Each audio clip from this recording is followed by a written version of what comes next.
window's my whole career. The window is my whole career. Ooh. That's a flex right there. Like, we gonna be here. Joe Burrow, in the passing game and in the verbal game, boy, don't miss.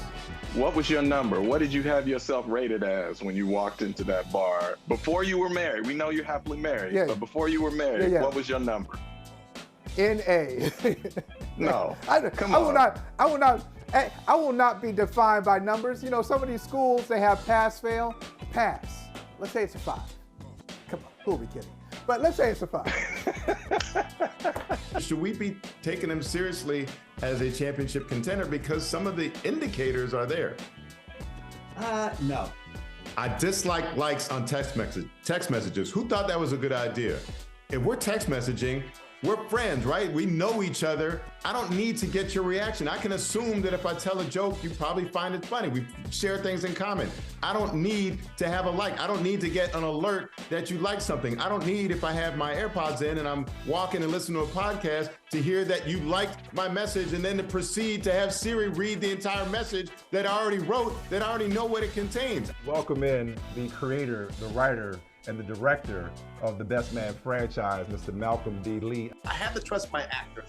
They have to trust me. It's a two-way street. Kevin's like, man, this was good, man. This was good. I'm like, yeah, thank you. I know. Right? This is what I do. It's my job to know. And don't get me started on emphasize. What the heck is that supposed to mean? That you emphasized a message that I sent? I don't need to know that. Get rid of this stuff.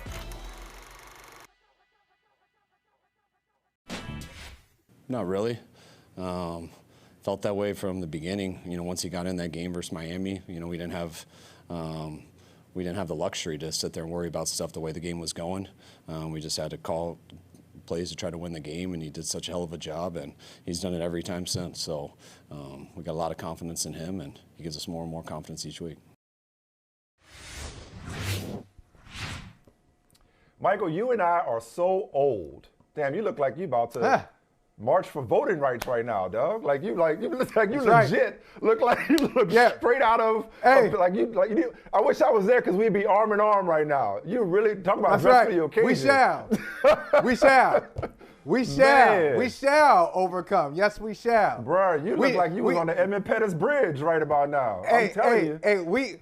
We shall overcome. We are overcoming. Yes, we are in. Man, we are in process. We are in progress. Shout out to a kid. You look fantastic, okay? You look fantastic. Thank you. But speaking of old, you and I are so old that we've known each other for the entirety of the Matrix franchise. We go way back.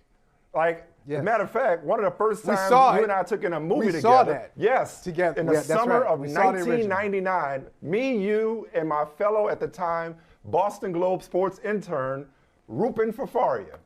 The three of us went to see the original Matrix. And so, and you and I have experienced. Mr. Anderson. We've experienced so much together. We also sat next to each other in the press box at the Louisiana Superdome. Back then it was called the Louisiana Superdome. And watched as Adam Vinatieri's game-winning field goal in Super Bowl 36 came directly at us through the uprights. Patriots 20, Rams 17. The rest is NFL history. New York Times best-selling author history. We all know how that story played out. I'm combining those two experiences, Michael, when I pose the following question to you regarding one Brock Purdy. There was a scene in the original Matrix when Neo was like, I'm going to get Morpheus out. The Oracle told me I'm not the one, but that's okay. I got to try. I need guns, lots of guns. He goes in, gets Morpheus out, does the thing with the helicopter, you know, wraps his arm around the thing, grabs Trinity as she's falling and holds her and then pulls her up. And then Morpheus walks up to Trinity and says, do you believe it now, Trinity? So I say to you, my friend, after start one, after start one in the career of Brock Purdy, I told you, here we go, first receipt of the day. I told you, and somebody else, I don't remember who it was on the show, that he was the Niners quarterback now, henceforth, and forevermore. And I told you that Charles Robinson. We've seen this movie before. That you and I had seen this movie before. I said it several weeks ago. Others have said it. If they don't respond to him in the same way that the 01 Patriots responded to Tom Brady, which we both, it's the same thing. History is repeating itself. There is nothing new under the sun. There is nothing new under the sun. Nobody's saying he's Tom Brady. He's going to win 7 Super Bowls. But this team is incredible. And here comes, he was a 200 and whatever pick 199. He was in his second year. He's in his first year. Okay, so what? They're undrafted free agents. Kurt Warner was undrafted and went in the Reno I'm agreeing. Tony Romo was undrafted. Okay.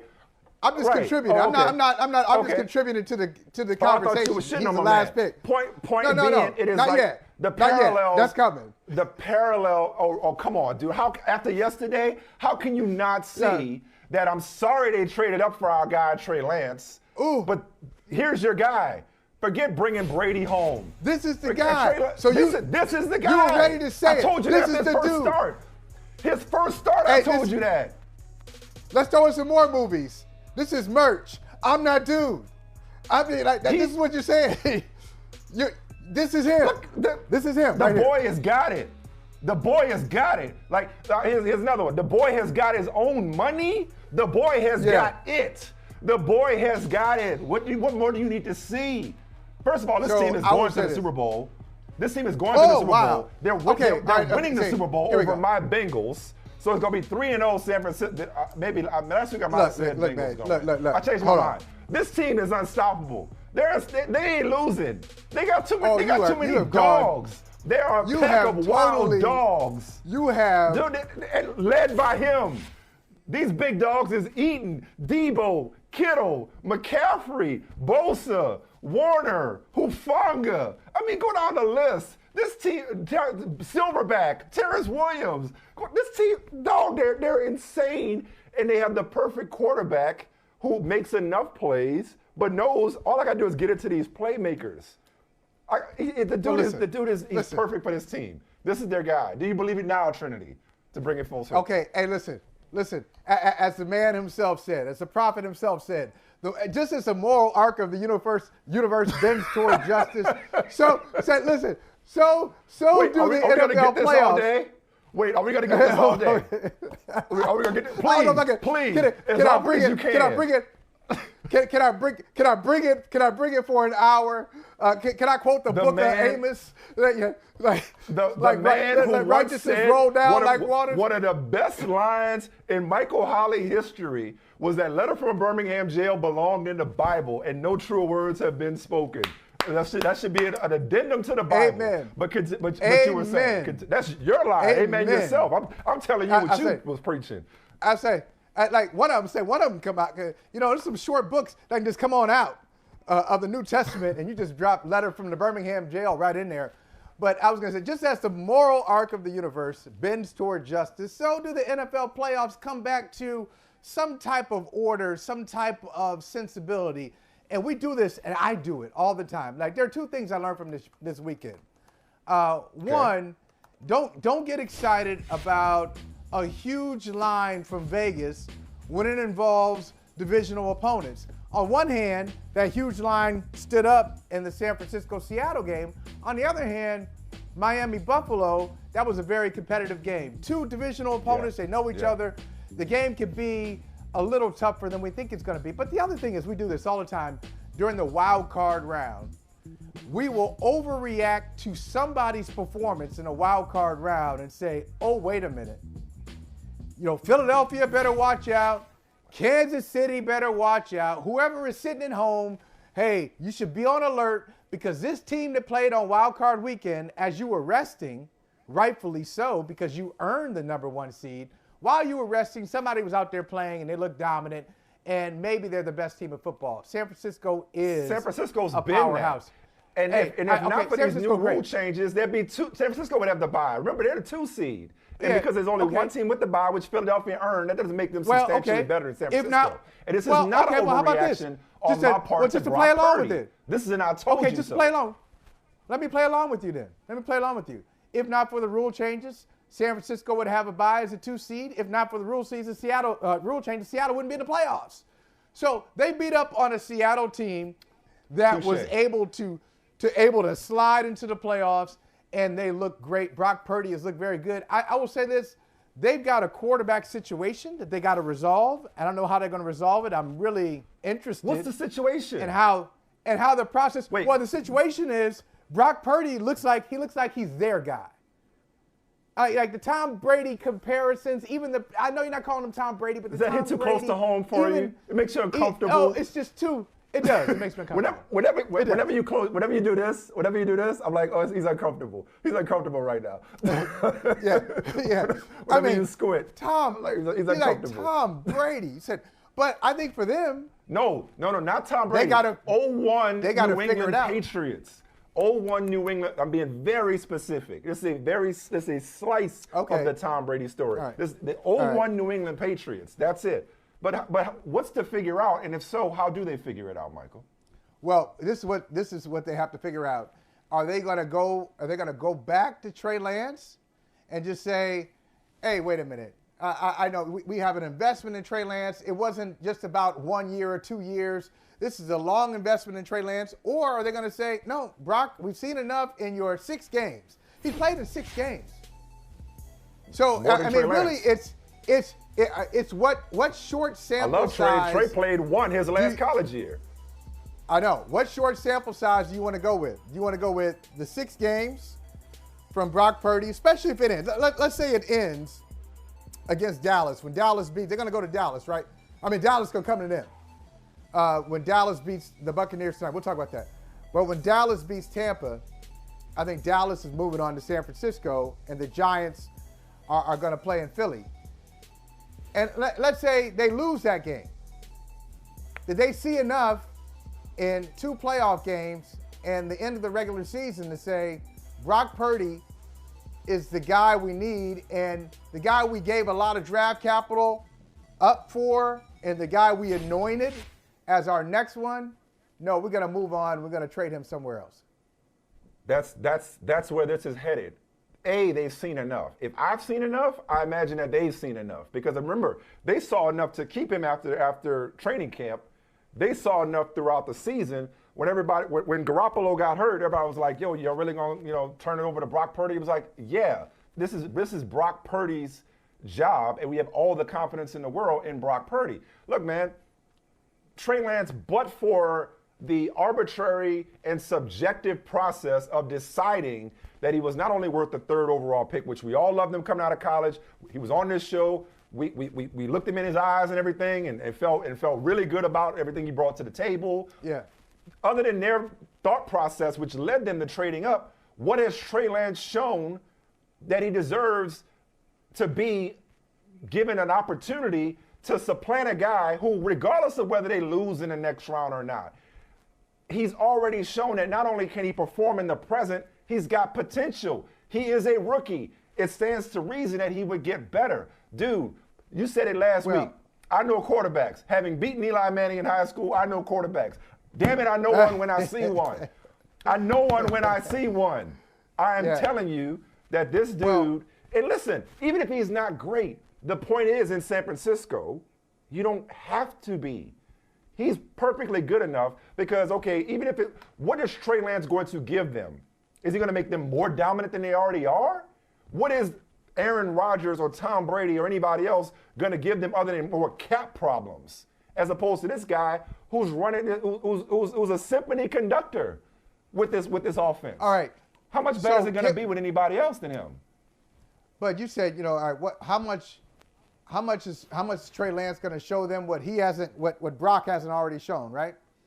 But can't you say the same thing about the 49ers last year? Just last year, they were in this situation where they have Trey Lance in reserve. They got him waiting. They went to the NFC Championship game last year. Unfortunately, they won't make it that far this year. But they went to the NFC. You like my predictions? Even though I was terrible on my bets this weekend. They went to the NFC Championship game last year, and Jimmy Garoppolo took them. And yet, they're a drive away from going to the Super Bowl, and they move on from Garoppolo. Right. and then bring in Trey Lance, who hadn't proven anything. So I'd say short of this dude is doing things Garoppolo didn't do. Well, if you say Patriots 2001 and go back to your story of Super Bowl 36 in New Orleans, it's going to have to be Patriots 2001, finish the play. You got to finish all the way through. You got to finish the comparison. You go to Arizona, you win it, you're the Super Bowl MVP. But here's my problem with that. Short of that, they might well, as you know, well, here's my problem with that. As you know, and I'm not taking anything away from Tom. Tom threw how many touchdown passes during that playoff run? Not many. They didn't have any. They didn't score. I think they may have scored 3 offensive touchdowns. He threw one, and that was in the Super Bowl. The David Patton one in the Super Bowl. He didn't throw one against the Raiders. He ran for one. He didn't throw one against the Raiders. Yeah. Against the Steelers, remember it was a block. Yeah, Bledsoe threw one. It was a block field goal and a punt return touchdown in Pittsburgh. Okay. So I think they had 3 offensive touchdowns the entire postseason. Right. Isn't that something? So they didn't win necessarily that Super Bowl, those 3 games, because of Tom Brady. He certainly contributed mightily, don't get me wrong. But I don't know that I'm looking at, and I'll come back to this theme later. The result of these playoffs are not going to tell me any more about Brock Purdy. I don't see Brock Purdy turning into a pumpkin before this postseason is over. But one more thing I want to say, and I want to get to before we take this break and we bring in our man Charles for his Monday appearance. Going to bring him in earlier today. Lots to cover, lots of newsy stuff, lots of nuggets. Okay, look, I have fun when I'm right. I like to pull out the receipts. Love to say I sold you so. It's a thing. I'll also admit when I'm wrong. I killed 2 birds with 1 stone in one game, the other NFC game, okay? And that was Giants-Vikings. I have, not as bad as I did my man Derek Carr last week, but I've crapped on Danny Dimes quite a bit over the years. Yeah, you did. As I'm sure a lot of people have. He only goes out. We were just talking about, you said he had a good season. What were we talking about him? Is that what I said? Last week. Is that what I said about him? I said no, I wasn't talking about him. I was talking about somebody else. Season. Oh no, you were talking about Geno. Geno had a good season. Yeah, and I like Geno. And I like Geno a lot. Yeah. No, well, we were talking about the threshold for good to great and that sort of thing. Like, we got to put that in context for those that I wasn't crapping on Geno. I like Geno. I was crapping on Derek Carr. I was harsh to Derek Carr. But with Daniel Jones, like many, my eyebrows are raised when the former general manager was Dave Gettleman, took him with the 6th overall pick. Was never impressed by him. I remember the Odell Beckham sweepstakes long time ago. I remember saying, who in his right mind, when it was a choice on his part, supposedly a choice, who in his right mind would choose to go to play with Daniel Jones as opposed to Josh Allen or Dak Prescott, as it were? The Giants got a guy, and that guy put up a stat line never before seen in NFL history in the playoffs. Conversely, last week, which blows my mind, by the way. Doesn't that blow your mind that has never happened before in football? All the 300 yards, 70 yards rushing, whatever the line was. I kept thinking that's got to be wrong. They played a lot of playoff games. And nobody's ever done what he did yesterday against the Vikings. Conversely, I don't remember if it was on camera or off camera, one of our post-show things or whatever, but I also said that our man Gary Carter, our producer Gary Carter, lifelong Commanders fan, for some strange reason, makes me question his decision-making.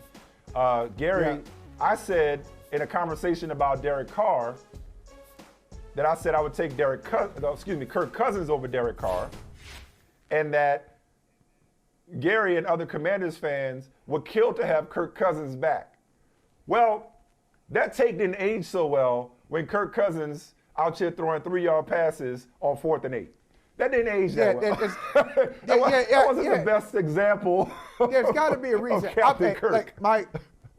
Mike, I had nothing ain't enough yak in the world. Ain't enough yak in the world, Kirk. What the hell are you doing? I had no investment in this game whatsoever. I had nothing to gain from it. I really didn't put actual money on it. I was fine with the Vikings winning, the Giants winning, but this concerned me. This concerned me, and I really lost a little sleep over it. Yeah. So apparently, 5 other. This is from NFL.com. Okay, 5 other quarterbacks in the Super Bowl era to have 200+ passing yards.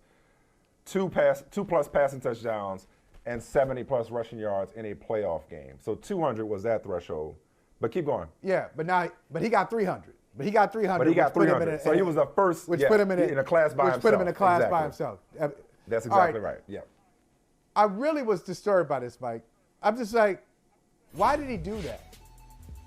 Why did he throw? Here it is. Here's the situation. 4th and 8. Why? Like you're saying beat that. You can beat that guy, Hockenson. Really? And I would also think on 4th and 8, I don't care if you don't have time. I'm going down with 18. I saw you do it. I'm going down with 18. Right. I saw you do it in Buffalo. It wasn't a great pass. He bailed you out. Down there somewhere. He down there somewhere. You know he can make it close. He might draw a pass interference. Who knows? Yeah. I'm going to my best guy in that situation, and probably even the play before where the ball should have been caught. I think that was the one where it kind of bounced off. He hit him. He hit Osborne, like right on the numbers, and Osborne dropped it. I think that was 3rd and 8, if I'm not mistaken. And then on 4th and 8, they come back to Hockenson. I don't understand why they did that. But you know how Shaq called Stan Van Gundy the master of panic? That was a master of panic play. That was a master of panic play right there. That just looked like, can we see it again? I'm gonna throw this to him. Run that back. I'm throwing it to him. I'm getting rid of it. I ain't taking no sack. I ain't holding the ball. I'm getting rid of it. It just was such a panic move. So they rushed 4. Let's try to think along with him. One guy. I mean, he's thinking. Pressure? He's thinking I can make him miss. Under a little pressure. Look, he's thinking I got to get rid of it. He's like, I got to get rid of it. You don't think so? I mean, you don't think he was saying, I got a playmaker here. If he can make a guy miss, we'll no, I'm sure that's what he thought. I'm sure that's what he said. But I mean, you need 8 yards, bro. Like, you got to throw to the sticks. The route got to be to the sticks. First of all, the route got to be to the sticks. Now, you can have a check down, okay, in this case, but you don't take that check down. But enough about Kirk. That's the Vikings' problem. Before we go to break, the Giants, I know Dayball's both our guy. Yeah. It's one thing to, quote unquote, overachieve in what was supposed to be a transition, if not a rebuilding year. But the biggest question was whether or not they had a quarterback. To talk about killing multiple birds with one stone, they got a quarterback, they got a culture, they got a head coach. It's like all the things that have eluded the Giants over the last decade plus, they found it in 1 year. A coach, a franchise quarterback, and they've changed the culture around what was, frankly, a disappointing and dysfunctional franchise post Eli Manning. Yeah, that's right. I'm going to say this, Mike. Not only do they have a quarterback, keep that picture there. They got a quarterback on my left, and on my right, they've got a quarterback whisperer. And I wonder if that affects their decision making. I think they should stick with Daniel Jones. It seems to be a no-brainer. But if you look at Brian Daboll, the last two stops, reportedly, all in the great state of New York, spent 4 years with Josh Allen, and really took Josh Allen, helped him. Not Josh Allen, incredible, but he really helped Josh Allen figure out who he was, helped Allen discover his voice, his quarterbacking voice, and you see who Josh Allen is now. And to see what Daboll and his staff have done with Daniel Jones is pretty impressive. I know that's Bruce Arians' title, and probably I think it's the name of a book too, Quarterback Whisperer. But the new Quarterback Whisperer is Brian Daboll. They got something. Hey man. And they you got a word on the way out? Do I have a word? You got a word on the way out? You got a little sermonette on the way out? Oh, I may have one. I may have something later. Don't put me on the spot here. Don't put me on the spot. Dude, I mean, I'll do it at the end. Bro, you look so civil rights-ish right now. Like, you just look like you about to fight for something. Hey, like you about to fight for something. The ancestors are proud of you. I'm doing it for all of them, though. I really am. I'm doing it for all of them. This was an American who had a vision, who had a great vision of the greatest individual America has ever produced. It's the greatest American ever. That's right. Hey, Mike, when I'm gone, I don't want you to talk about the degrees. I don't want you to talk about all the things that I did. I want you to say that I served. That is the greatest thing I can do, that I served. Thank you, MLK. A life of service. Preacher. And a life of vision. No, you can't. You can't even dream that one up. It's pretty special, but I was just glad to see the looks on my teammates' faces because that was a battle. It was a tough-fought game, a lot of adversity, very physical, and to make the play and be the guy to come through is an amazing feeling, not only for my teammates but for the fans as well. Yeah, I was watching on the big screen. I was like, he's coming, somebody block. I'm like, please don't get caught. That's all I was thinking about. With Lamar being out, obviously he's a great quarterback, but, a 50-60% Lamar Jackson, I just don't think he really was healthy enough to really go out there. I think, he kind of made that clear with the tweet he said. I think a lot of people, there's a lot of speculation with him not having a contract, this, that, and the third, but, I don't even know if I should say this, but he's like limping around the facility. That's kind of the crazy thing that people don't see, obviously. So, obviously, we knew he wasn't going to be able to be out there with us, but hopefully we signed him to a big-term deal, and he's a Raven with me forever. Marlon Humphrey, significantly more diplomatic than J.K. Dobbins, and even for that matter, Sammy Watkins, when it comes to the absence of Lamar Jackson from the field, from the game, from the team, and the potential for his absence moving forward. We may have seen him play his last game as a Baltimore Raven, depending on how it plays out. Always present on Mondays, and we thank him for his time, is one Charles Robinson, of course, from Yahoo Sports and the host of Pod to Win the Game. Charles, you watch our show. You're not only do you contribute, make our show better every Monday, but you watch our show. Did you happen to catch last Friday's episode when we talked to Malcolm D. Lee, the writer, creator, and director of the Best Man franchise? If you didn't, that's okay. I know you're probably working the phones, but just curious. Okay, because I'm going to make a reference to that. So, and I'm sure you've already seen The Best Man. You've seen me in episode 4. I'm sure you've already seen The Best Man final chapters. And we were talking about the breakup, the very nasty breakup between Robin and Harper, and the debate that's raging online. Well, who's the bad guy? Who's the villain? Is it Robin for taking Mia to Ghana? Is it Harper for the way he acted and treated Robin and put her in that position and wouldn't listen to her and tried to file for joint custody, yada, yada, yada, right? And Malcolm was on, he was like, man, there is no villain here. There is no bad guy. I bring all that up, Charles, to say when I think about this Lamar Jackson situation with Baltimore, there is no villain here. There is no bad guy. Lamar Jackson is perfectly within his rights. He doesn't know anybody a damn thing. He over-explained on Thursday, but we appreciate the information.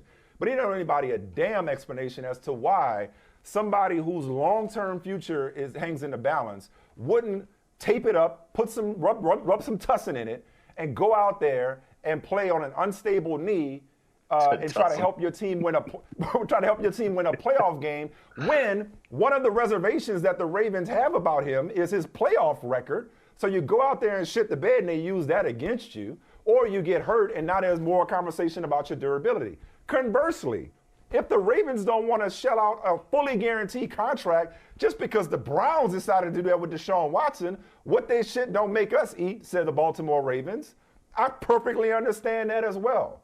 So I just wanted to get that take off, that it's like, I don't see anybody to point a finger at here. This is a business situation. And if this is where it ends, so be it. So my question to you is this the end for Lamar Jackson in Baltimore? Well, first and foremost, I'm glad you framed it the way that you did, because I literally wrote last week, like, we're in this situation right now because they both screwed this up. Like, they both have had moments where they created an environment to put each other at odds.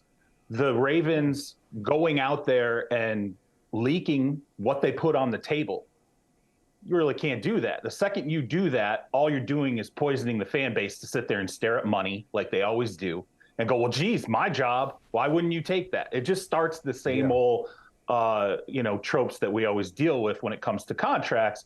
And then conversely, I think Lamar Jackson engaging with fans on social media, sparring with people, which clearly lets people know, like, this is a problem and it bothers me, but then not really addressing it. He's like addressing it in at times in a very passive aggressive way, right? And that upsets the Ravens. The Ravens, retaliate behind the scenes. There's just all this mess that they've kind of created. And then in between, look, Roquan Smith, he did his deal without an agent. You can definitely do your deal without an agent. But here's the thing that people always miss about agents. They become the bulletproof vest, right? If the team wants to go out and talk bad, what they do is they talk bad about the agent. And talk to him. Right? Yeah, you know what? Just straight up, it's Eric Burkhart, when the Cardinals were doing the deal with Kyler Murray, he became the bad guy.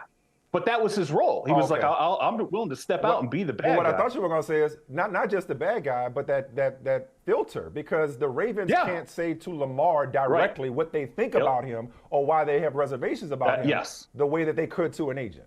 So that's another component of this that has, I think, really screwed it up, that there isn't an agent in between to facilitate certain things, absorb certain body blows, and then leak to the media, hey, Lamar's limping around the facility. Okay, so then Lamar doesn't have to go out there and feel like, okay, I got to put my medical out here because I feel like the Ravens aren't doing it for me. And then it just creates more tension, all these problems. I call it the contract distortion field, because now every single thing that happens on both sides is always viewed through the prism of the contract not being done. They invited this when they didn't get the deal done, both sides had to know, if we get into a situation where there's friction or an injury or there's a question about the playoff viability or whatever. He had to Joe Flacco this thing. He had to Joe Flacco this thing for this to work out. For it to be perfect, right. Absolutely. Yes. That is totally correct. Do I think it's the end? Here's what I will say about this. Let's not forget Aaron Rodgers and the Packers, it was really, really bad, okay? It looked like he had one foot out the door. Yeah. It looked like he was gone, okay? And there were other teams out there that thought this guy is gone. He's done. Denver was sitting there going, he's bouncing. Like Aaron Rodgers bounced, we're going to get a shot at Aaron Rodgers. You know what solved it? Money. Money solved it. We can say whatever else we want about, they listened to Aaron or whatever. Go look at Aaron's contract. Go look at the fact he's on the line for $60+ million in 2023 if he wants it. Money solved it. Money can solve this for Lamar Jackson and the Ravens. The question is, are the Ravens willing to say, okay, we think financially this is the right move, or are they staring at Kyler Murray, and I'm not comparing them, but are they staring at Kyler Murray and going, are we going to be a year into this and going, man, that might have been a mistake. Maybe we didn't want to do this.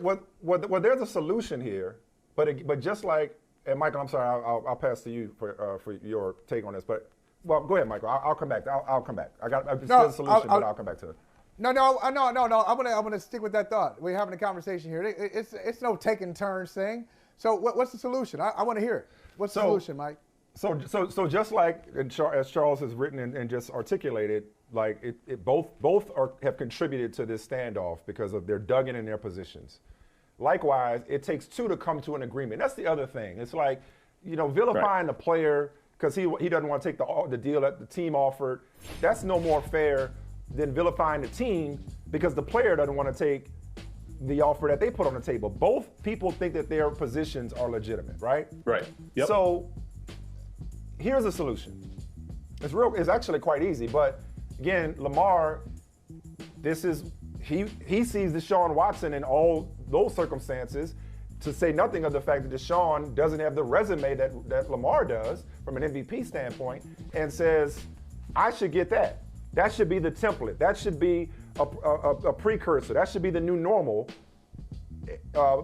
encouraged by the NFLPA to get this guaranteed contract.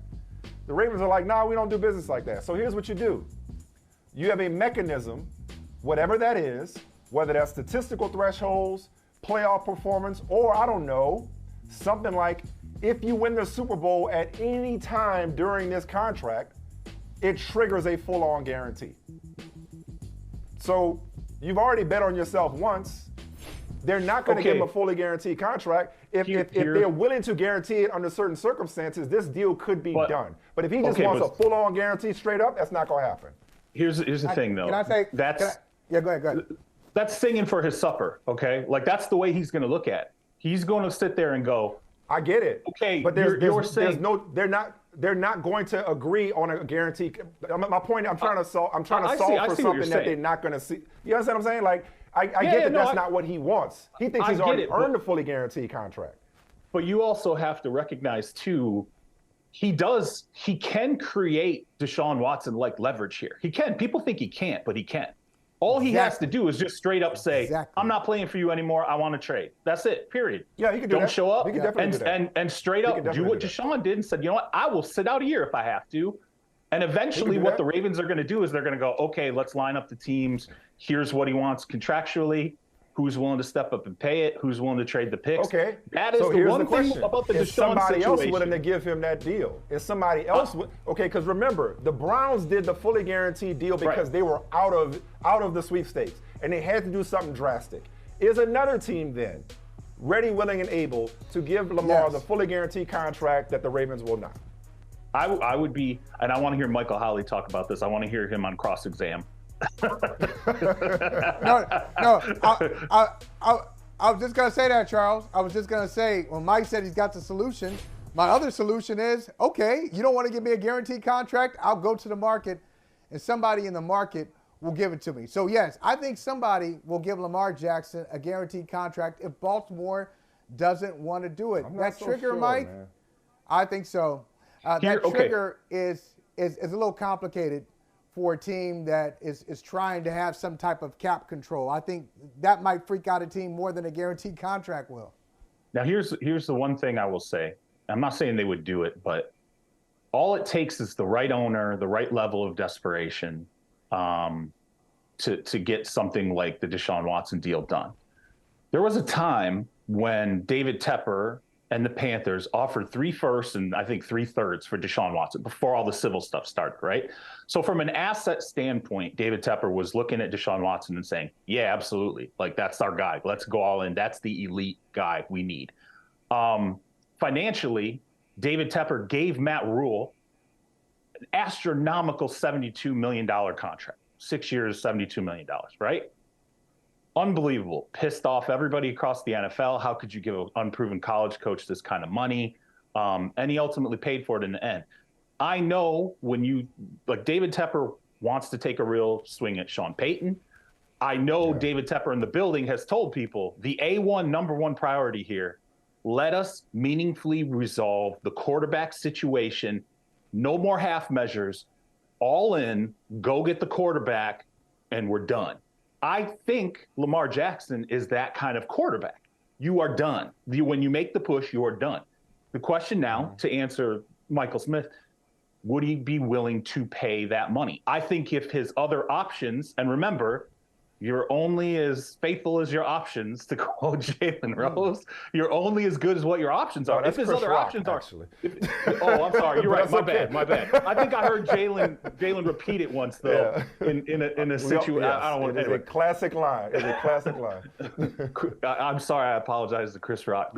I should have gotten my sourcing correct on that. Look, if David Tepper is sitting there and he says, what are my other options here? I got no other options. I don't have any other good options. Instead, what I have is a string of other options that look like all these other options we just ran through. Are we doing that again? Or are we going to go ahead and we're going to take door number one? Like, I just think if put in that situation, the right owner is the one that makes this decision. And I don't think the Haslams are the only owners to be that desperate. What about tag? What about the game of tag, fellas? Is that possible? I mean, from the Ravens standpoint, could you say, hey, we couldn't come to a deal, we'll take the draft pick, we'll take a haul for him? They're going to tag him? Hell yeah, they're going to tag him. No. I'm talking about, of course they're going to tag him. They're not going to let him walk. Right. They're going to tag him if for no other reason than to trade him. I mean, the year-to-year tag. I mean, he ain't showing. No. Okay. No way. No, well, but I don't think he shows that. Did Dak Prescott play under the tag? 1 year. Or not? Yeah, 1 year. So, I mean, there's precedent for Kirk Cousins went year to year. There's precedent for quarterbacks doing it, but this guy may not. To your point, he doesn't roll like that. He doesn't roll like that. He doesn't roll like Dak. Yeah. He doesn't have an owner like Jerry. Like he does. It's a different situation. And remember, the one thing you got to remember about Lamar, every step of the way, he has done it his own way. And every step has been difficult. Right. There's been blowback. There's been, he doesn't want to do this in the draft, or he's in college, I'm playing quarterback and nothing else. I mean, he's done all these things his own way. and it's always worked out in the end. So far, the data has told him if you just stick with it, it's going to ultimately work out. He stays the course. I guess I'm just like, well, that workout with them is to your point about I never thought Rodgers was going anywhere.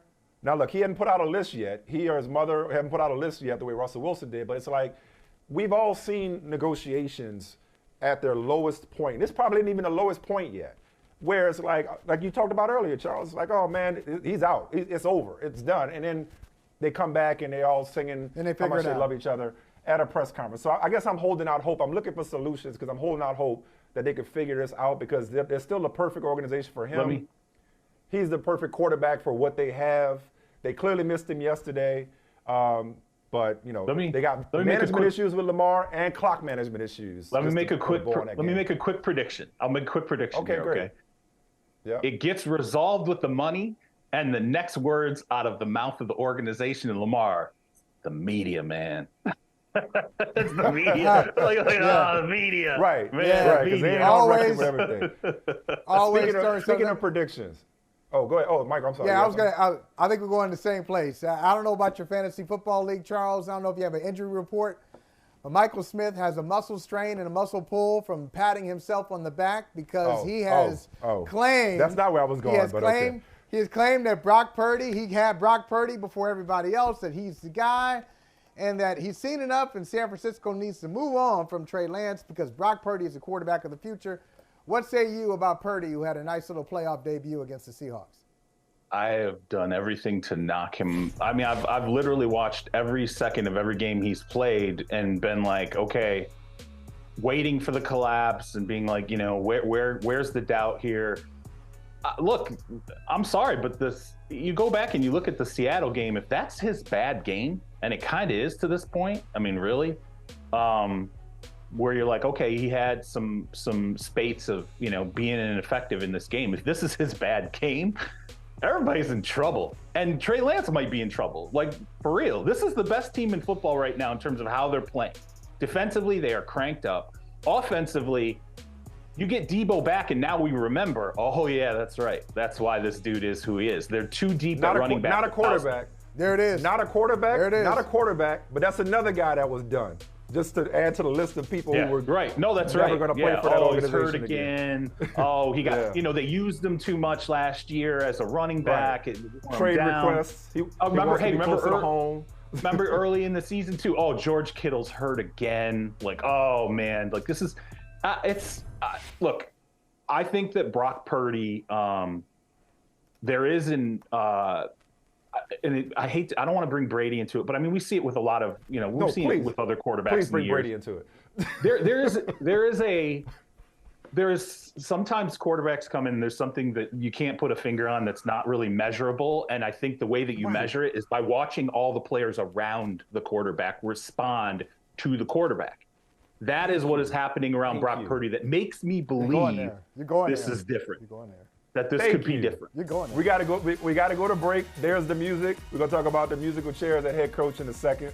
I thank you, Charles, because when it's like when my wife says something, the kids hear her differently than they hear coming from me. When you say something, it resonates with Michael. He don't be believing me. He just think I just be talking. When you say it, though, it carries some weight. So thank you. I appreciate that. So who's Sarah? Is Charles Sarah or is Charles you? Whatever gets you to clean up your room. That's who Charles is.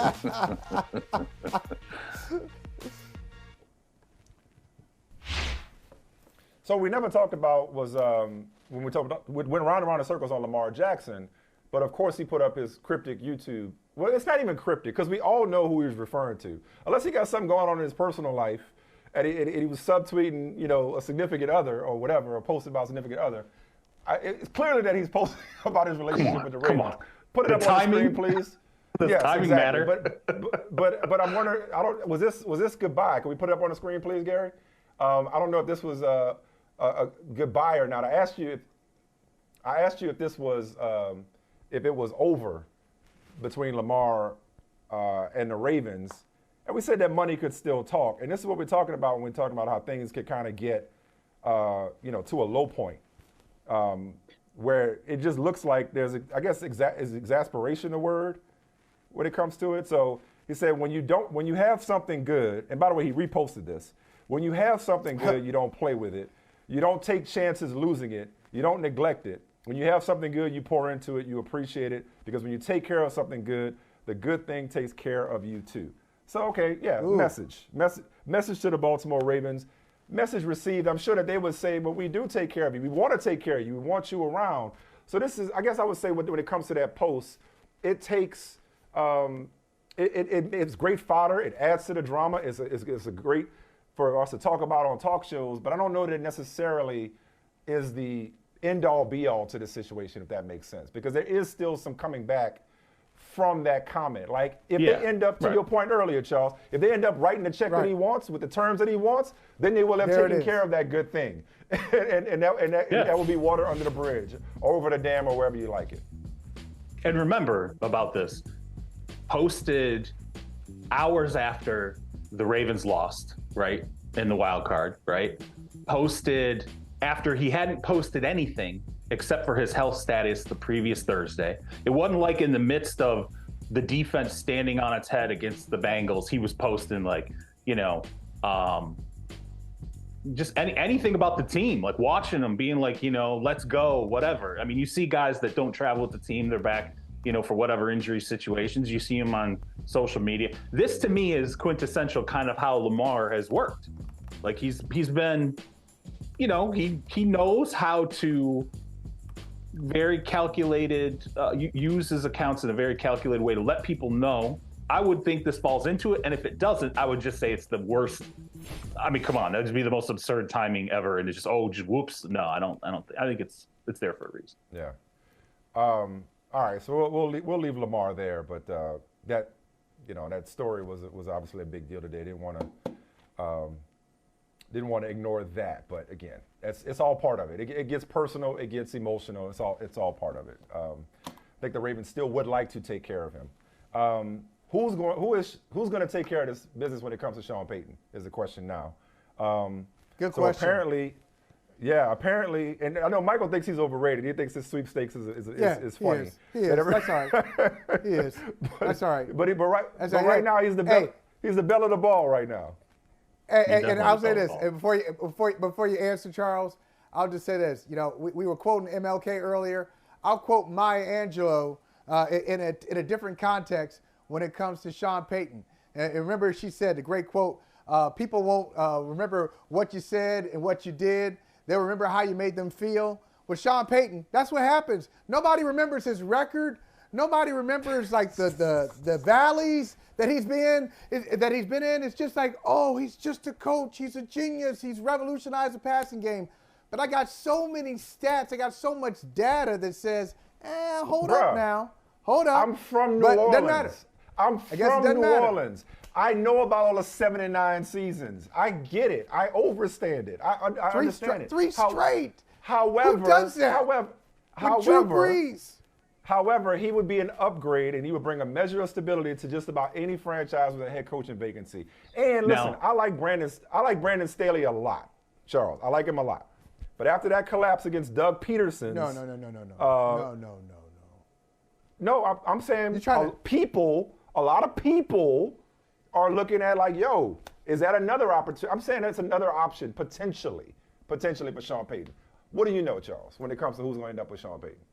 Okay, 15 seconds before I get to that. If you take Sean Payton's record and you put Mike McCarthy's record with the Packers and consider the two quarterbacks that they built their careers and records on, and they both had one Super Bowl win, it will show you the value of dipping out a year early on your own terms versus staying a year too long, to TV. and then how teams treat you when it's time to come back in the league. Dallas hires Mike McCarthy, and it's like, what are they doing? Like a retread, like what is going on? Why are they? Sean Payton, it's like everybody's tripping over themselves to go. And I like Sean too, by the way. I like Sean too, and I do think he brings a measure of stability to a franchise, especially if it's a turn-the-key situation. Now that said, the asset, he now has come out, and he has said the asset for me is likely going to be a mid to late first-round pick, okay? I think if you asked me, what team has the ownership inclined to pay Sean, get him in there, and figure out how to get the asset, I still think that's Denver. I think Denver wants to make a move in a big way. And so, but that said, is it necessarily the best job? Arizona, does ownership want to pay Sean Payton what he's ultimately worth? And does he want to roll his, the dice on Kyler, who can't seem to stay healthy during the course of the season, now is coming off a knee injury and has a massive contract and potentially Houston?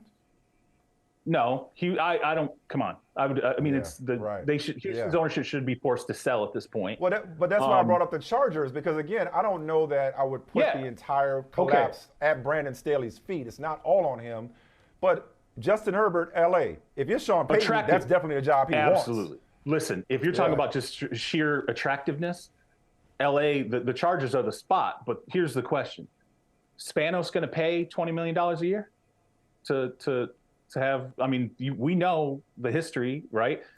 Maybe yes, because they have $1 a year. They have $1 a year lease. So you're telling us the same thing you told us about Lamar Jackson. It's David Tepper. It's Carolina. Yeah. Give up the pick, give up the money. Maybe it's Carolina again. All right, man. This was fun. Hey, Michael, just so you know, if the Bucs beat the Cowboys tonight, I'm going to do the show tomorrow. I'm not on the schedule right now, but I will drop in tomorrow if the Bucs beat the Cowboys tonight. I hope. Well, I'll see you then. Then you won't be here tomorrow. Then when's the next time I get to see you? When's the next time? When's the next time? I ain't gonna see you tomorrow.